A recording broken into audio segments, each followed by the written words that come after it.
आप सबको इतना भी पता है कि भाई यहाँ पर लेखपाल के लिए जो पैटर्न है वो अपना क्या है कि ये सब्जेक्ट्स, इतने सारे सब्जेक्ट्स आएंगे, तो आप देखिए ना कितने सारे सब्जेक्ट्स आपके लिए दिए गए हैं। तो लेखपाल में अब आप ये देखो, ये सब्जेक्ट्स वही हैं जिसको आप जिंदगी भर पढ़ते हुए आए हो, सब्जेक्ट तो वही है। तो 20 नंबर तो ये जीएस को बस खोल के दे दिया है, अच्छी बात है, खोल के दे दिया है, तो पैट में भी ऐसे ही खोल के देता है। अब आप देखो ये सब्जेक्ट भी वही है, 25 नंबर तो सेम ही है। अब आप बाकी जो है ये आप पैट में ही पढ़ते हो, खूब डीआई पढ़ा है, यहां भी वही काम आ रहा है, तो 35 नंबर हो गया। जनरल हिंदी आप खूब पढ़ते हुए आए हो, लेकिन पैट के जितना नहीं पढ़ना है, थोड़ा सा एक्स्ट्रा पढ़ना पड़ेगा। अब देखो यहां तक अब अगर मैं देखूं 25 10 35 और 10 45, इस 45 में किसी को कोई दिक्कत नहीं है। जो बाकी बचा 55 नंबर, ये 5 का करंट अफेयर्स भी कह देता हूं, तो 50 नंबर का पेपर तो वो है जो आप पैट में भी पढ़ के आए हो। हालांकि करंट अफेयर्स आपको फिर से ही पढ़ना पड़ेगा। तो मेन हुआ कि भाई रूरल डेवलपमेंट जो हमें यहाँ पढ़ना पड़ेगा, ग्रामीण परिवेश, ग्रामीण विकास, जो भी आप कहें इसको, और ये एनवायरमेंट इकोलॉजी 10 नंबर, ये बिल्कुल नया है। जो बच्चे डरे हुए हैं जिस सब्जेक्ट से, वो ये है, जिस सब्जेक्ट से डरे हुए हैं वो ये है।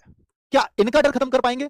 भाई ये ना, ये चीज ही तो डिसाइड करेगी कि आपका सिलेक्शन होगा या नहीं। बाकी का तो सबको पता ही है कहां से क्या पढ़ना है ना। और बाकी है कंप्यूटर, तो भाई कंप्यूटर में कोई डाउट ही नहीं होना चाहिए। आज देखो दिल्ली पुलिस का पेपर हो रहा है, तो वहां हर जगह आप शिवम सर का नाम देखेंगे, पर कुछ बच्चे कहते हैं कि सर दिल्ली पुलिस से बहुत अलग है, सीजीएल से बहुत अलग है आयोग का कंप्यूटर। बिल्कुल सही कहते हैं आप। कोई ये कहता हो कि मैं दिल्ली पुलिस की कंप्यूटर की क्लास ली है, मैंने जो है सीजीएल वाली कंप्यूटर की क्लास ली है, तो मेरा क्या उनसे हो जाएगा? भाई वो आपको फायदा जरूर हो जाएगा, क्योंकि वो चीज जो बेसिकली चीजें पढ़नी थी वो वहां से आपने पढ़ी है। लेकिन यहाँ के लिए थोड़ा सा एडवांस जाना पड़ेगा कंप्यूटर में जब आपके क्वेश्चंस बनते हैं। और आप ये उम्मीद भी मत करो जैसे दिल्ली पुलिस में 10 में से 10 आप करके आ जाते हैं, यहाँ 15 में से 15 कराओगे। यहाँ आपका अगर अच्छा भी तैयारी करते हैं तो भी एक अच्छा बच्चा 12-13 तक ही पहुंच पाता है।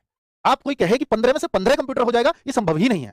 कुछ क्वेश्चंस उस लेवल के होंगे, पता नहीं क्यों ऐसा डाल देते हैं कि कंप्यूटर साइंस जो बीटेक का बच्चा पढ़ता है वहां से 2-3 क्वेश्चंस आपको मिल जाते हैं।